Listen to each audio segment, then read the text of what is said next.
Same equations આપણે plane polarised લાઇટમાં લીધા હતા, એ સેમ ઇક્વેશન્સની મદદથી હવે આપણે આ સર્ક્યુલરલી પોલરાઇઝ્ડ લાઇટ લઈશું. વિદ્યાર્થી મિત્રો, અગાઉ આપણે જે વાત કરી એ પ્રમાણે કે પોલરાઇઝેશનની અંદર જે અલગ અલગ પ્રકારો થયા એમાં જે સર્ક્યુલરલી અને ઇલિપ્ટિકલી પોલરાઇઝ લાઇટ આપણને મળી તે બે પ્લેન પોલરાઇઝ લાઇટના પરિણામ સ્વરૂપે મળે છે, બંનેના સંપાત થવાથી મળે છે. તો આ સર્ક્યુલરલી પોલરાઇઝ લાઇટને સમજવા માટે આપણે જે મેથેમેટિકલ ઇક્વેશન્સનો ઉપયોગ કરીએ છીએ એ આપણે અહીંયા જોઈ શકીએ છીએ કે એ ઇક્વેશન એ સર્કલનું ઇક્વેશન છે. તો ચાવડા સાહેબ, આપણે આ ઇક્વેશન પરથી આગળના સિમ્યુલેશન પર કેવી રીતે સમજી શકીએ એ પણ તમે બતાવો ને. હા, એટલે આપણે હવે આ સર્ક્યુલરલી પોલરાઇઝ્ડ લાઇટ આપણે લઈએ તો આમાં જે શરૂઆતમાં આપણે જે પ્લેન પોલરાઇઝ્ડ લાઇટ લીધી હતી તો એમાં આપણે 0 લીધું હતું. એટલે ફેઝ, ઇનિશિયલ ફેઝ બે વેવ્સ વચ્ચે બંને સેમ ફેઝમાં ઓસિલેટ કરતા હતા. હવે આપણે ધારો કે એ તમે આ બે ઇક્વેશન્સ છે એમાં આપણે 90 લઈએ અને બંનેના એમ્પ્લિટ્યુડ તમે સેમ લો તો તમે આની ઇક્વેશનને સિમ્પ્લિફાઈ કરી શકો આ રીતે કે Ex divided by E0x that is maximum amplitude equal to cos phi થાય. cos phi એટલે આ એંગલ થયું kz માઇનસ ઓમેગા ટી. એ જ પ્રમાણે y ડિરેક્શનના અંદર તમે Ey divided by E0y equal to sin phi. અને હવે તમે આ બે ઇક્વેશન્સ ને મીન્સ એનું તમે સ્ક્વેર કરો અને એડિશન તમે કરો તો તમને આ પ્રમાણે cos square theta plus sin square theta મળશે. અને cos square theta plus sin square theta equal to 1. એટલે જે ઇક્વેશન આપણને મળ્યું એ a square plus b square equal to 1 છે, જે સર્કલનું ઇક્વેશન છે. હવે આપણે આ સર્ક્યુલરલી પોલરાઇઝ લાઇટ છે એને આપણે આકૃતિના નિરૂપણ દ્વારા સમજી શકીએ અને એના પછી જો આપણે એને જો સિમ્યુલેશનથી પણ સમજવા પ્રયત્ન કરીએ તો મને લાગે છે વધુ સ્પષ્ટ થશે. તો ચાવડા સાહેબ, આકૃતિ દ્વારા એની સમજૂતી આપો તો અમને. એ આ નેક્સ્ટ સ્લાઇડમાં આપ જોઈ શકો છો કે અહીંયા બે વેવ્સ છે. એમાં આપ જોઈ શકો છો કે અહીંયા 90 ડિગ્રીનો બંને વેવ વચ્ચે ફેઝ ડિફરન્સ છે અને આ દિશાના અંદર પ્રોપોગેટ થાય છે. આપ જોઈ શકો છો કે અહીંયા ઇલેક્ટ્રિક ફિલ્ડ વેક્ટર જે છે આ એક વર્ટિકલ પ્લેન છે, વર્ટિકલ મીન્સ હોરિઝોન્ટલ ડિરેક્શનમાં એક વેવ ઓસિલેટ થઈ રહ્યું છે જે એ ડાર્ક પિંક કલરથી બતાવ્યું છે. પછી લાઇટ પિંક કલરથી એ વર્ટિકલ ડિરેક્શનના અંદર એક પોલરાઇઝ્ડ વેવ છે અને બંનેનું રિઝલ્ટન્ટ આપ જુઓ તો આ ઇલેક્ટ્રિક ફિલ્ડ વેક્ટર જે છે એ જેમ જેમ વેવ પ્રોપોગેટ થશે એમ એની જે તલ છે એ બદલાતું રહેશે. અને એ પ્રમાણે આપ જોશો કે એનું આ જે ઉપરનું જે એરોનું જે ટોપ છે એ આ તમે ટ્રેસ આઉટ કરશો તો એ એક સર્કલ બનાવશે આખું. એટલે આ રીતે એને તમે ગ્રાફિકલી આ રીતે આપ જોઈ શકો. ચાવડા સાહેબ, અહીંયા તમે જે આકૃતિ બતાવી એ આકૃતિમાં બે વેવ વચ્ચે તમે 90 ફેઝ ડિફરન્સ લીધો, બરાબર છે? તો આ 90 ફેઝ ડિફરન્ટ આપણે પ્લસ લીધો અને એને કારણે આપણને જે પરિણામી અસર જોવા મળી એ છે કે દરેક પરિણામી સદિશનું ટોપ એ ક્લોકવાઇઝ ગોળ ગોળ ફરે છે. એટલે કે જો મારે ક્લોકવાઇઝ સર્ક્યુલરલી પોલરાઇઝ લાઇટ જોઈતી હોય તો મારો ફેઝ ડિફરન્સ પ્લસ 90 હોવો જોઈએ. હવે આપણે બીજી એક વસ્તુ આમાં સમજવાની જરૂર છે કે પોલરાઇઝેશન બંને વેવ્સના છે, બંને પ્લેન પોલરાઇઝ છે, પણ પરિણામી વેક્ટર જે છે એ દરેક બિંદુએ અલગ અલગ દિશામાં છે અને જે વખતે એ કોઈ એક દિશામાં છે તે વખતે બીજી કોઈ દિશામાં દોલનો જોવા મળતા નથી. માટે આ પ્રકારનું પણ જે પોલરાઇઝેશન છે એને આપણે પોલરાઇઝ લાઇટ જ કહી શકીએ અને એને આપણે ઉપરની ટોપ જે દિશામાં બદલાય છે એના આધારે સમજવા પ્રયત્ન કર્યો છે. તો ચાવડા સાહેબ, આ આપણે જે જોયું કે સર્ક્યુલરલી પોલરાઇઝ લાઇટની અંદર જે જમણી બાજુ બધી ટોપ ગોળ ગોળ ફરે છે તો એ જ પ્રમાણે ડાબી બાજુ ગોળ ફરે એ કેવી રીતે બને? હા, એ જે ઇનિશિયલ જે ફેઝ છે એના ઉપર આધારિત છે. એ આપણે હવે આ નેક્સ્ટ સ્લાઇડમાં જોઈશું કે એ સેમ આપણે જે આગળ જે બે ઇક્વેશન્સ આપણે લીધા હતા એ બંને ઇક્વેશન્સ લઈને એ આપણે સમજવા પ્રયત્ન કરીએ. ધારો કે આ બેનું રિઝલ્ટન્ટ લઈએ, બંનેના એમ્પ્લિટ્યુડ સરખા છે અને phi ને વેલ્યુઝ તમે -π/2 થી એટલે +2n π તમે લો અને n ના જે વેલ્યુઝ છે એ 0 ±1 આ પ્રમાણે લો તમે તો રિઝલ્ટન્ટ ઇલેક્ટ્રિક ફિલ્ડ વેક્ટર જે છે એ તમે આ પ્રમાણે લખી શકો. થોડું ધીરેથી. આ પ્રમાણે આપ જોઈ શકો છો. તો અને અહીં આ ઇક્વેશન્સ થી જે બનશે એને એ રાઈટ સર્ક્યુલરલી પોલરાઇઝ્ડ આપણે કહીશું. પાછલી સ્લાઇડ એ આપ જોઈ શકો છો અહીંયા કે ઇલેક્ટ્રિક ફિલ્ડ વેક્ટર જે છે એ ક્લોકવાઇઝ ડિરેક્શનમાં અહીંયા રોટેટ થશે, ગોળ ફરે છે, ગોળ ફરે છે. અને ત્યાર પછી આપણે જોશું કે હવે સેમ ફાઈ આપણે એ જે ફેઝ ડિફરન્સ છે એ π/2 હવે આપણે અહીંયા લઈએ. તો π/2 આપ લેશો તો રિઝલ્ટન્ટ ઇલેક્ટ્રિક ફિલ્ડ વેક્ટર એ જે આગળ આપણે જોયું કે અહીંયા પ્લસ છે, પ્લસ છે અહીંયા આગળ, સેકન્ડના અંદર અહીંયા માઇનસ આવે છે, અધરવાઇઝ બાકીની ટર્મ્સ સેમ છે. એટલે આ પ્રમાણેનું જ્યારે રિઝલ્ટન્ટ તમે લેશો તો એમાં જે ઇલેક્ટ્રિક ફિલ્ડ વેક્ટરનું જે ટોપ છે એ લેફ્ટ ડિરેક્શનમાં એક સર્કલ બનાવશે. એ જેમ જેમ રોટેટ થશે એ કાઉન્ટર ક્લોકવાઇઝ ડિરેક્શનમાં એ ફરશે. તો એને આપણે લેફ્ટ સર્ક્યુલરલી પોલરાઇઝ્ડ લાઇટ આપણે કહીએ. અને અહીંયા જે સિમ્યુલેશન છે એ આપ જોઈ શકો છો કે અહીંયા જે બે વેવ્સ છે, પ્લેન પોલરાઇઝ્ડ વેવ કે જે બેના વચ્ચે ફેઝ ડિફરન્સ છે -π/2 નો, અને એ બેના રિઝલ્ટન્ટ આપણે અહીંયા જોઈ શકો છો કે એ એક તમે આપ સ્પ્રિંગ લો તો એક સ્પ્રિંગ જેવો આકાર અહીંયા બનશે. જેમ જેમ વેવ એક દિશામાં આગળ વધશે અને આપ જોશો કે તમે એક સમતલ એના પરપેન્ડિક્યુલર ડિરેક્શનમાં એક સમતલ ઇમેજિન કરો તો જે વેક્ટર રિઝલ્ટન્ટ વેક્ટર જે છે એ આ રીતે ક્લોકવાઇઝ ડિરેક્શનમાં એ ગોળ ગોળ ફરશે. એ ઇલેક્ટ્રિક ફિલ્ડ વેક્ટર છે. એ જ પ્રમાણે લેફ્ટ સર્ક્યુલરલી પોલરાઇઝ્ડ લાઇટ છે એમાં રિઝલ્ટન્ટ વેક્ટર જે છે એ કાઉન્ટર ક્લોકવાઇઝ ડિરેક્શનમાં એ ગોળ ગોળ ફરશે. એટલે આ ફાઈ જે ફેઝ ડિફરન્સ છે ઇનિશિયલ એના લીધે આપ રાઈટ સર્ક્યુલર અને લેફ્ટ સર્ક્યુલર તમે ડિફરન્શિએટ કરી શકો. એટલે કે સાહેબ તમે એવું કહેવા માંગો છો કે જો આપણે ઇનિશિયલ ફેઝ ડિફરન્સ જુદો જુદો લઈએ, +π/2 કે -π/2 લઈએ તો આપણને જે પરિણામી ઇલેક્ટ્રિક ફિલ્ડ વેક્ટર મળે છે એનું રોટેશન કાં ક્લોકવાઇઝ મળે કાં એન્ટી ક્લોકવાઇઝ મળે, પણ એ બંને પોતે સર્ક્યુલરલી પોલરાઇઝ લાઇટના જ એક પ્રકાર છે. હવે આપણે એ જાણી શકીએ કે ભાઈ આ સર્ક્યુલરલી પોલરાઇઝ લાઇટ છે એનું ધારો કે કોમ્બિનેશન કરીએ, એ બંને પોલરાઇઝ લાઇટ તો છે જ, તો આપણને કેવા પ્રકારની લાઇટ મળે એ જરા બતાવશો અમને? હા, એ નેક્સ્ટ આપ સ્લાઇડમાં જોઈ શકો છો કે હવે આપણે સર્ક્યુલરલી પોલરાઇઝ્ડ લાઇટ આપણા પાસે આપણે જોયું કે એને આપણે લેફ્ટ સર્ક્યુલરલી પોલરાઇઝ્ડ લાઇટ અને રાઈટ સર્ક્યુલરલી પોલરાઇઝ્ડ લાઇટ આપણે કહી શકીએ. હવે ધારો કે આ બંનેનું તમે કોમ્બિનેશન લો તો આપ અહીંયા જોઈ શકો છો સિમ્યુલેશન દ્વારા કે એ બંનેના કોમ્બિનેશનથી તમને પ્લેન પોલરાઇઝ્ડ લાઇટ મળશે.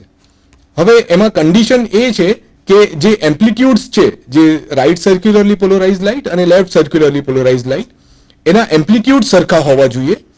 તો આપ જોઈ શકો છો કે જે સુપરપોઝિશનના લીધે જે રિઝલ્ટન્ટ વેવ જે બને છે એનો મેક્સિમમ એમ્પ્લિટ્યુડ એ જે લેફ્ટ અને રાઈટ સર્ક્યુલરલી પોલરાઇઝ્ડ લાઇટ છે એના કરતા એ ડબલ હોય છે. અને એની ફ્રીક્વન્સી જે છે ઓસિલેટ થવાની એ જે રાઈટ સર્ક્યુલરલી કે લેફ્ટ સર્ક્યુલરલી જે પોલરાઇઝ્ડ લાઇટ છે એના જેટલી જે ફ્રીક્વન્સી હોય છે એ આપ અહીંયા સ્ક્રીન ઉપર જોઈ શકો છો. એટલે કે વિદ્યાર્થી મિત્રો આપણે પોલરાઇઝેશન વિશે માહિતી મેળવવા માટે આપણે પ્રયત્ન કર્યો કે પ્લેન પોલરાઇઝ લાઇટ, બે પ્લેન પોલરાઇઝ લાઇટ જો ભેગી થાય, સુપર ઇમ્પોઝ થાય અને જો એ લંબ દિશામાં હોય અને એમના વચ્ચે જો ફેઝ ડિફરન્સ 90 હોય તો આપણને પોલરાઇઝ લાઇટ મળે, જેને આપણે સર્ક્યુલરલી પોલરાઇઝ લાઇટ કહીએ. ધારો કે એ બે વચ્ચેનો કળા તફાવત ફેઝ ડિફરન્સ -90 હોય તો એ સર્ક્યુલરલી પોલરાઇઝ લાઇટ મળે, પણ એ ઉલટી દિશામાં હોય. અને એવી બે પોલરાઇઝ લાઇટને પણ જો આપણે ભેગી કરીએ તો ફરી પાછી આપણને એક લિનિયરલી પોલરાઇઝ લાઇટ મળે અને એની કોઈ એક નિશ્ચિત દિશા હોય. આ પ્રકારે આપણે સમજી શકીએ છીએ કે ભાઈ એક પ્રકારની પોલરાઇઝ લાઇટ પરથી આપણને બીજા પ્રકારની પોલરાઇઝ લાઇટ કેવી રીતે મળે અને એમાં ફેઝ ડિફરન્સનું શું મહત્વ છે, દરેક લાઇટના પોતાના એમ્પ્લિટ્યુડનું શું મહત્વ છે એ બહુ સ્પષ્ટપણે જોઈ શકાય છે. તો આ પ્રકારે આપણે ઇલિપ્ટિકલી પોલરાઇઝ લાઇટને કેવી રીતે સમજી શકીએ એ આપ બતાવો અમને. હા, એ નેક્સ્ટ સ્લાઇડમાં આપ જોશો કે હવે આપણે ઇલિપ્ટિકલી પોલરાઇઝ્ડ લાઇટની વાત કરીએ છીએ. તો આપણે અત્યારે જોયું કે જે ફાઈ જે ફેઝ ડિફરન્સ જે હતો એ આપણે ક્યાં તો 90 રાખ્યો ક્યાં તો -90 રાખ્યો. એનાથી આપણે જે સર્ક્યુલરલી પોલરાઇઝ્ડ લાઇટ જે આપણે મળી એને આપણે ડિફરન્શિએટ કરી કે એક લેફ્ટ સર્ક્યુલરલી પોલરાઇઝ્ડ લાઇટ અને એક રાઇટ સર્ક્યુલરલી પોલરાઇઝ્ડ લાઇટ. હવે આપણે જે ઇક્વેશન આપણે જોઈ રહ્યા છીએ એને આપણે વધારે જનરલાઇઝ ફોર્મમાં આપણે જોઈએ છે કે આપણે ફાઈ કોઈ આર્બિટરી એંગલ તમે લો, એટલે ઇનિશિયલ ફેઝ આપણે ફાઈ કોઈ પણ રાખો, તો આ બે ઇક્વેશન્સ ઉપરથી આપ જોઈ શકો છો કે તમે આ બે ઇક્વેશન્સ લખી શકો. આ જે ઉપરના બે ઇક્વેશન્સ છે એનું તમે સ્ક્વેર કરો અને એડ કરો સબટ્રેક્શન કરીને, તો ત્યાર પછી તમને આ પ્રમાણેનું ઇક્વેશન મળશે. એમાં આપ જોઈ શકો છો કે આ જે ઇક્વેશન્સ છે, આ પર્ટિક્યુલર જે ઇક્વેશન છે એ ઇલિપ્સનું ઇક્વેશન છે. તો એનાથી આપણને જે રિઝલ્ટન્ટ એમ્પ્લિટ્યુડ મળશે એનું જે રિઝલ્ટન્ટ એમ્પ્લિટ્યુડ છે એ આગળ આપને અહીંયા બતાવવામાં આવશે ગ્રાફિકલી કે એ ઇલિપ્સ ડ્રો કરશે ઇન્સ્ટેડ ઓફ સર્કલ. અને આપ જોઈ શકો છો કે જે સર્કલ જે છે એ ઇલિપ્સનું એક સ્પેશિયલ ફોર્મ છે. ચાવડા સાહેબ, આ તમે જે ઇક્વેશન બતાવ્યું એ ઇક્વેશન ઓફ ઇલિપ્સ તો છે, પણ એના અંદર આ EX EY કેવી રીતે છે, આલ્ફા એંગલ શું છે, એ આપણે આકૃતિ પરથી વધુ સ્પષ્ટ રીતે જાણી શકીએ એમ છે. તો આકૃતિ પરથી અમને આ જરા સમજાવો ફરીથી. હા, એટલે આપ જોઈ શકો છો કે અહીંયા આપ જ્યારે ફાઈ સપોઝ આપણે 0 લઈએ તો આપણે ફાઈ એંગલ 0 ના જગ્યાએ π/2 આપ લેશો તો આ ઇક્વેશન જે છે એ સર્કલના ફોર્મમાં જતું રહેશે. અને આ tan આલ્ફા આ પ્રમાણે છે, એ આપણે જોઈએ નેક્સ્ટ સ્લાઇડમાં. તો આ જે આલ્ફા એંગલ છે આ વાય ડિરેક્શનના અંદર ઇલેક્ટ્રિક ફિલ્ડ છે, આ એક્સ ડિરેક્શનના અંદર છે. એટલે આપ જોઈ શકો છો કે હવે ઇલેક્ટ્રિક ફિલ્ડ વેક્ટર જે છે એનું મેગ્નિટ્યુડ તો બદલાશે, એનું મેગ્નિટ્યુડ પણ બદલાશે અને એની દિશા પણ બદલાશે, એ રોટેટ થશે આ રીતે. તો આપ જોઈ શકો છો કે ઇલિપ્સ ને આપણે 4 અલગ અલગ ક્વોન્ટિટીઝથી એને રિપ્રેઝન્ટ કરી શકો. તો એમાં છે કે માઇનર એક્સિસ, જે આ જે છે that is minor axis, size of the minor axis. then this is called a major axis, તો size of major axis. અને એનું ઓરિયન્ટેશન એટલે આ જે આલ્ફા એંગલ છે. અને બીજું કે જે મીન્સ સેન્સ એટલે કે એ જે ઇલેક્ટ્રિક ફિલ્ડ વેક્ટર જે રોટેટ થાય છે એ ક્લોકવાઇઝ ડિરેક્શનમાં છે કે કાઉન્ટર ક્લોકવાઇઝ ડિરેક્શનમાં છે. એટલે કોઈ પણ ઇલિપ્સને તમે આ રીતે 4 ક્વોન્ટિટીથી આપ રિપ્રેઝન્ટ કરી શકો. અને એ જ રીતે આપણે જે લાઇટ જે છે, લાઇટને પણ તમે એ પ્રમાણે 4 ક્વોન્ટિટીઝથી રિપ્રેઝન્ટ કરી શકો. હવે સાહેબ, આના સંદર્ભમાં આપણી પાસે કોઈ સિમ્યુલેશન છે કે જે આપણને વધુ સારી માહિતી આપી શકે, વધુ સારી સમજણ પાડી શકે? તો મને લાગે છે કે મેથેમેટિકા એક એવું સોફ્ટવેર છે કે જેના અંદર આપણે હવે ડાયનેમિક ફેસિલિટીનો ઉપયોગ કરીને પેરામીટર્સ બદલીને કેવા ફેરફારો થાય છે એ વિશે આપણે આપણા ઇક્વેશનને, આપણી પ્રક્રિયાને, આપણી ઘટનાને સમજી શકીએ છીએ. તો મને લાગે છે તમે જો મેથેમેટિકાનો અહીંયા સિમ્યુલેશન વિદ્યાર્થીઓને બતાવો તો એમને પણ ખ્યાલ આવે કે એ પણ પોતાની પ્રયોગશાળામાં કે પોતાના કોમ્પ્યુટર પર નાના નાના ઇક્વેશનને કેવી રીતે ભૌતિકીય ઘટનાઓ સમજવા માટે, પ્રયોગ સમજવા માટે, થિયરી સમજવા માટે ઉપયોગ કરી શકે છે. તો અમને જરા મેથેમેટિકા સિમ્યુલેશન્સ પર લઈ જાઓ. હા, એક આપણે અહીંયા આપણે હું સ્ક્રીન ઉપર બતાવી રહ્યો છું જે મેથેમેટિકામાં સિમ્યુલેશન બનાવ્યું છે. કે આપ અહીંયા જોઈ શકો છો કે જે પ્લેન સર્ક્યુલરલી અને ઇલિપ્ટિકલી જે પોલરાઇઝ્ડ લાઇટ છે એ આપ અહીંયા જોઈ શકો છો.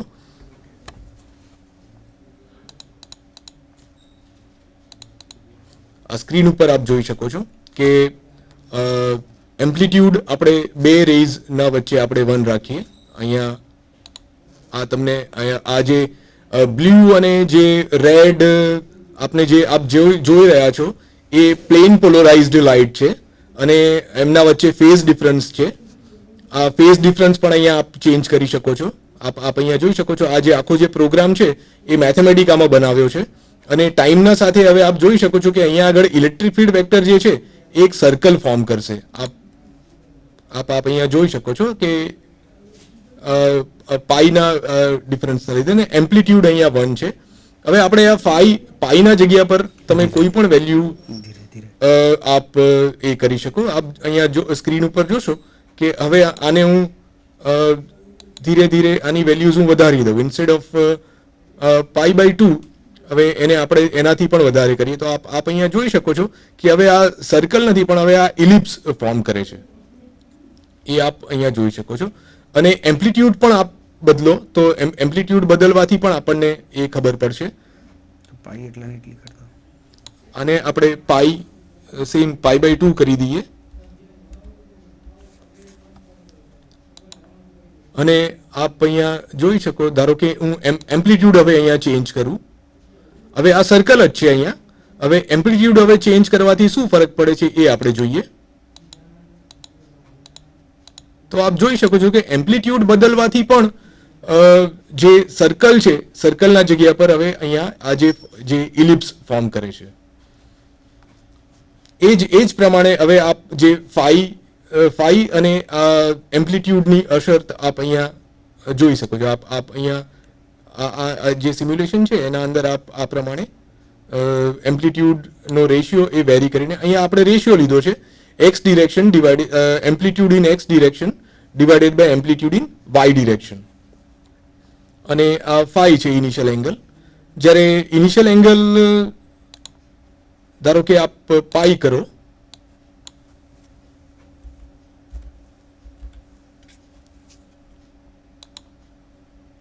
તો આપ જોઈ શકો છો કે પ્લેન પોલરાઇઝ્ડ વેવ પણ આપણને અહીંયા મળશે. જ્યારે ફેઝ ડિફરન્સ બેના વચ્ચેનો ફેઝ ડિફરન્સ જ્યારે પાઈ હશે ત્યારે આપણને અહીંયા આગળ પ્લેન પોલરાઇઝ્ડ વેવ મળશે. અને અહીંયા તમે -π કરશો તો દિશા બદલાઈ જશે ને, તો એની એ દિશા પણ આની બદલાશે. આપ જોઈ શકો છો અહીંયા 0 જ્યારે 0 કરીશું ત્યારે જે પ્લેન ઓફ પોલરાઇઝેશન છે એ બદલાઈ જશે. એ જે પાઈ વખતે જે આપણને મળ્યું હતું એનાથી એ 90 એંગલ ઉપર એ છે. તો એ પ્રમાણે આપ અહીંયા જોઈ શકો છો કે જે પ્લેન પોલરાઇઝ્ડ જે લાઇટ છે એના ઉપર જે આ ફાઈ એંગલ ચેન્જ કરવાથી પ્લસ એનો એમ્પ્લિટ્યુડ ચેન્જ કરવાથી આપ જોઈ શકો છો કે આપણને સર્ક્યુલરલી પોલરાઇઝ્ડ લાઇટ પણ મળી શકે છે, પ્લસ ઇલિપ્ટિકલી પોલરાઇઝ્ડ લાઇટ પણ મળી શકે છે અને પ્લેન પોલરાઇઝ્ડ લાઇટ પણ મળી શકે છે. વિદ્યાર્થી મિત્રો, આપણે અત્યારે જે સિમ્યુલેશનમાં જોયું એ ખાસ જાણવાની બાબત એ છે કે આપણે મેથેમેટિકા જેવા સોફ્ટવેરનો ઉપયોગ કરીને એની ડાયનેમિક ફેસિલિટીનો ઉપયોગ કરીને જે ઇક્વેશન અગાઉ તમને જે મેથેમેટિકલ ફોર્મમાં પ્લેન પોલરાઇઝ લાઇટ માટે, ઇલિપ્ટિકલી પોલરાઇઝ લાઇટ માટે કે સર્ક્યુલરલી પોલરાઇઝ લાઇટ માટે બતાવ્યા એના એ જ ઇક્વેશનને તમે પ્રોગ્રામના સ્વરૂપમાં મૂકી દો તો ત્યારબાદ જ્યારે તમે એને જોઈ શકો છો કે તમને જે વસ્તુ વિઝ્યુલાઇઝ કરવી છે એ મેથેમેટિકામાં દરેક પેરામીટર બદલીને તમે કરી શકો છો અને બધી જ વસ્તુ તમને સ્પષ્ટતા આપે છે. જેવી કે જે ગ્રીન કર્વ હતો એ રિઝલ્ટન્ટ હતું અને જે રેડ અને બ્લુ કર્વ હતા એ એના કોમ્પોનન્ટ હતા. તો આ પ્રમાણે આપણે મેથેમેટિકાનો બહુ જ સારો ઉપયોગ કરી શકીએ છીએ જે તમે તમારા કોમ્પ્યુટર પણ ઉપયોગ કરીને એપ્લાય કરી શકો છો. હવે ચાવડા સાહેબ, આપણે આ સિવાય શું ચર્ચા કરવા જેવું લાગે છે તમને? હવે આ નેક્સ્ટ સ્લાઇડમાં આ જે ઇલિપ્સનું જે ગ્રાફિકલ રિપ્રેઝન્ટેશન છે અને આપ અહીંયા જોશો. હવે આ નેક્સ્ટ એમાં આપ જોશો કે આપણે જે લાઇટની ઇન્ટરેક્શન મેટર સાથે એ આ સિમ્યુલેશનમાં અહીંયા બતાવી છે કે આપ પ્લેન પોલરાઇઝ્ડ લાઇટ જે છે એ કોઈ મટીરિયલના અંદર એન્ટર થાય છે